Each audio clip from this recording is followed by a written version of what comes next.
Muy buenos días, hermanos, nuevamente aquí para continuar nuestra clase de Escuela Dominical. Una vez más, pues, continuando con el Sendero de la Verdad, el libro número 10, y estamos en la lección número 4, guiados por el Espíritu Santo. Vamos a orar para poner este tiempo en las manos del Señor.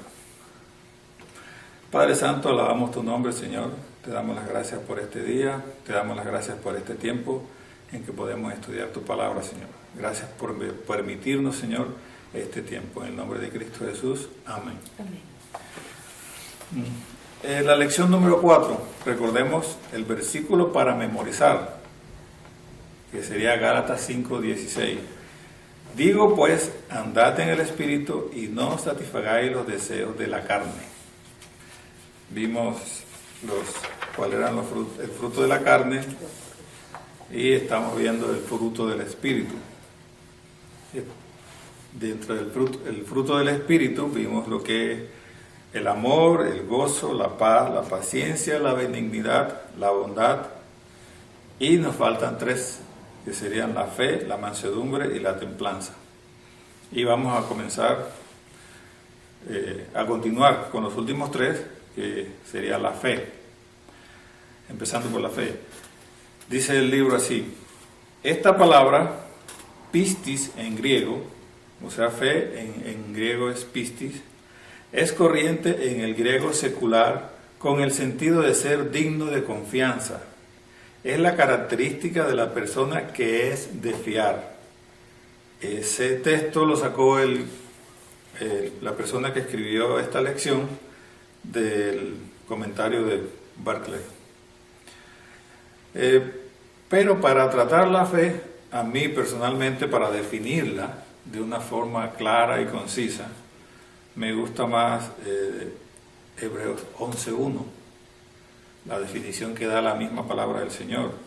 Y Hebreos 11:1, pues, es un versículo muy conocido, y dice, pues, es pues la fe, la certeza de lo que se espera, la convicción de lo que no se ve. La fe vendría a ser, pues, fruto del Espíritu también. Y sabemos que es un tema muy tratado por Pablo en sus diferentes cartas, en general en toda la Biblia, pero Pablo lo trata mucho. Tenemos, por ejemplo, el versículo que dice que sin fe es imposible agradar a Dios también. ¿Tienes algo para agradar la fe? Entonces, ese sería un fruto del Espíritu, la fe. La fe viene por el oír, y el oír por la palabra del Señor, por la palabra de Dios. Continuamos con mansedumbre. Y la fe, pues es un tema que hemos tratado mucho. Entonces vamos a dar paso enseguida a la mansedumbre, que sería la siguiente, la 8ª. Y dice así la mansedumbre: Jesús nos dio el mayor ejemplo de mansedumbre. Y eso lo encontramos en Mateo 11:29. La mansedumbre echa fuera la violencia y da paso a la humildad. Los creyentes violentos todavía no han sido llenos del Espíritu. La mansedumbre es probada en la forma en que respondemos a las críticas. Una respuesta indignada o el pensamiento que sabemos más que otros nos reprobará la prueba. Cuando este elemento del fruto del Espíritu está en el corazón, por mucho que te hagan, procuras el perdón y el bienestar de las demás personas o de la persona que te ofendió. La mansedumbre es un tema del cual podemos hablar mucho. Y el texto nombraba en Mateo 11:29. Y Mateo 11:29 lo que dice: aprende de mí, que soy manso, dice el Señor, y entonces hallaréis paz para vuestras almas. Una recompensa de la mansedumbre es hallar paz para nuestras almas. Dice, la mansedumbre echa fuera la violencia y da paso a la humildad. otro punto del texto que dice: la mansedumbre es probada en la forma en que respondemos a las críticas. Sabemos, por experiencia, usted y yo sabemos que cuando nos critican nos duele, y nos duele bastante. Yo siempre he dicho que el concepto de, ¿cómo es que dicen? Una crítica constructiva. Te voy a hacer una crítica constructiva. Personalmente pienso que las críticas constructivas no existen. Pero, de todas formas, las críticas nos duelen en el corazón. Y el texto dice que cuando nos critican, someten a prueba nuestra mansedumbre, porque dependiendo de la forma como respondo a esa crítica, estoy demostrando si soy manso o no soy manso. Y sabemos que es difícil a veces resistir una crítica que ofende, que nos ofende. Entonces respondemos de una forma violenta o airada. Dice: una respuesta indignada, el pensamiento de que sabemos más que otros nos reprobarán en la prueba en el caso de que nos critiquen. Cuando este elemento del fruto del Espíritu está en el corazón, por mucho que nos critiquen, por mucho que nos ofendan, procuramos el perdón o hacemos caso omiso a la ofensa y procuramos el bienestar de la persona que me ofende o que me critica o que me trata mal. La mansedumbre, algo difícil que constantemente estamos siendo sometidos a prueba para probar si somos mansos realmente. ¿Algo que anotar? No, está bien. El Señor Jesús, dice el texto, nos dio el mayor ejemplo de mansedumbre. Cuando Jesús fue llevado a la cruz del Calvario, Él fue crucificado por nuestros pecados, no por el pecado de Él, porque Él no cometió pecado. Y aún así fue manso, pudo haber hecho uso de su divinidad, sin embargo fue manso. Dice el libro de Isaías que como cordero fue llevado al matadero y no abrió su boca. Entonces, si nosotros nos hacemos llamar cristianos, seguidores de Cristo, entonces la mansedumbre que demostró Jesús debiéramos demostrarla nosotros. ¿Que es difícil? Ustedes podrán decir: hermano, pero eso es muy difícil. Sí, es difícil, pero se ejercita. Cada uno de estos temas que hemos visto, que son todos en conjunto, son el fruto del Espíritu, cada una de estas se ejercita. Y indudablemente a diario tenemos oportunidad de ejercitar la mansedumbre. Cuando tratamos, a menos que estemos en una montaña solitarios. Pero si estamos tratando con personas, en nuestra familia, con nuestros hijos, con nuestras amistades, los compañeros de trabajo, constantemente nuestra mansedumbre es probada. Entonces ahí podemos ejercitarla. La siguiente y última sería la templanza. Dice la lección: según Berkeley, Platón usaba para autocontrol esta palabra. Es el espíritu que ha dominado sus deseos y la búsqueda del placer. Se usa de la disciplina del atleta, también se usa como se toma ese ejemplo en 1 Corintios 9:25, y del dominio del sexo que caracteriza al cristiano, 1 Corintios 7:9. En griego secular se usa de la virtud de un emperador que nunca deja que sus intereses privados ejerzan influencia en el gobierno de su pueblo. Es la virtud de la persona que la hace tan dueña de sí que la capacita para servir a los demás. La templanza es el dominio propio, dominar nuestras emociones, dominar nuestra búsqueda del placer, tener dominio sobre nuestra sexualidad. Esa es la templanza de que habla la Biblia y de la que habla aquí el texto de la persona que escribió esta lección. Y no sé si mi esposa tenga por ahí 1 Corintios 9:25. Sí, 1 Corintios 9:25 dice: todo aquel que lucha de todo se abstiene, ellos a la verdad para recibir una corona corruptible, pero nosotros una incorruptible. En ese caso está hablando de las personas que van por las cuestiones físicas y materiales. Y del atleta. Ajá, el atleta corre y se esfuerza en una disciplina de formación para una medalla.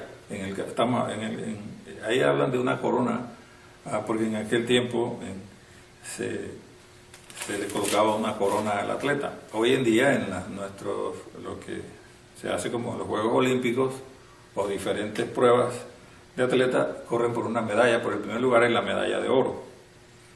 En ese caso, Pablo está usando el ejemplo de la disciplina del atleta, que se esfuerza y se autocontrola para prepararse bien. Indudablemente, estas personas, estos atletas, en la disciplina que se quiera, tienen que tener autocontrol, porque hay muchas ocasiones, me imagino que muchas, así como usted y como yo, que cuando nos levantamos en la mañana y tenemos que ir a nuestras labores, pedimos 5 minuticos más, 10 minuticos más, e incluso algunas veces decimos no quiero ir a trabajar. Pero para estas personas eso no es una opción. Ellos tienen que levantarse cada día, aunque no quieran, a un entrenamiento para poder alcanzar el objetivo, que es alcanzar el primer lugar, alcanzar una medalla, alcanzar el premio del primer lugar. Entonces Pablo toma ese ejemplo y dice que indudablemente ellos corren por una corona corruptible o por una medalla corruptible, o como hoy día, pero nosotros corremos por una corona incorruptible. Está 1 Corintios 7:9, no sé si lo tienen. Sí, dice: pero si no tienen don de continencia, cásese, pues mejor es casarse que estarse quemando. 1 Corintios 7:9.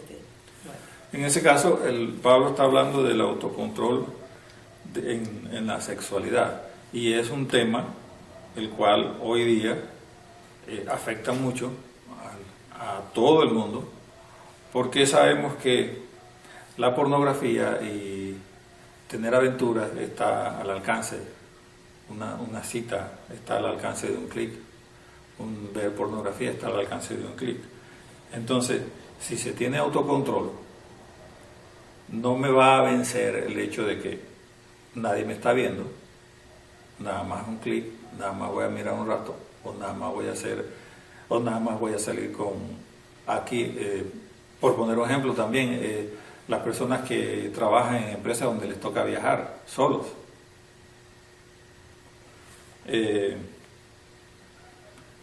Si les toca viajar solos, a un sitio donde nadie los conoce, entonces pueden pensar, aquí nadie me conoce, después de mi trabajo puedo tener una aventura.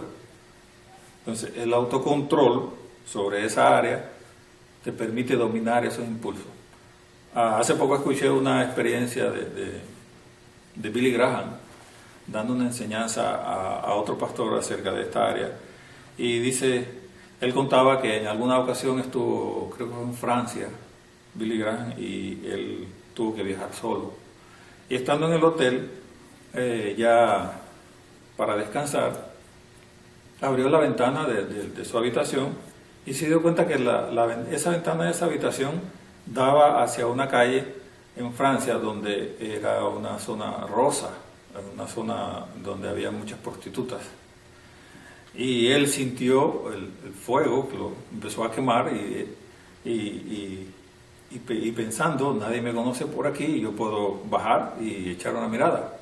Y él dice que la tentación fue tanta que para poder evitar que la tentación lo venciera, él tomó las llaves de la habitación y las tiró bien lejos por la ventana y cayeron en la nieve, porque parece ser que también era invierno. esa forma lo evitó porque no podía salir. Eso nos demuestra que todos, incluso ese gran hombre de Dios como Billy Graham, tenía tentaciones, pero él tenía autocontrol. Y en esta área del sexo, pues tenemos que hacer como José. Yo lo he dicho varias veces ya. ¿Qué hizo José cuando la mujer de Potifar lo tomó? Él salió corriendo, puso tierra de por medio, no se puso a coquetear, decir, no, si yo tengo fuerza, yo lo puedo vencer. No, tenemos que hacer eso. De eso nos está hablando el tema de templanza, autocontrol, dominio propio de nuestras emociones. Toqué el tema sexual porque aquí lo toca, Pablo lo toca, pero también de diferentes formas. Incluso si nosotros podemos relacionarlo con mansedumbre, porque cuando nos ofenden, nuestra primera actitud es responder con violencia, pero debo controlarme, en este caso mezclar la templanza con la mansedumbre y controlar mi emoción, y en ese caso estoy controlando mi emoción, estoy teniendo autocontrol y me lleva a ser manso. Los frutos del Espíritu: amor, gozo, paz, paciencia, benignidad, bondad, fe, mansedumbre y templanza. Tenemos el autocontrol para no hacer lo que desagrada al Padre. Cuando el creyente ha sido lleno del Espíritu Santo, está siempre controlado. No hay que vigilarlo porque está sometido a la voluntad santa de Dios. Ese sería para concluir el tema de templanza. Vamos a dejar hasta aquí. En la próxima lección vamos a concluir esta lección. La próxima clase concluimos esta lección y respondemos las preguntas que tiene al final cada lección. Entonces, Dios me los bendiga. Si tienen preguntas también pueden enviarlas. Exacto, si tienen preguntas acerca de este tema que estamos tratando, muy interesante, porque es lo que evidencia la acción del Espíritu Santo en mi vida. Entonces, no las envío. Padre Santo, gracias por este tiempo, Señor. Gracias por tu amor y tu misericordia. Ayúdanos, Señor, a poner en práctica estas lecciones, a poner en práctica tu palabra. En el nombre de Cristo Jesús te alabamos y te bendecimos, Señor. Amén. Amén.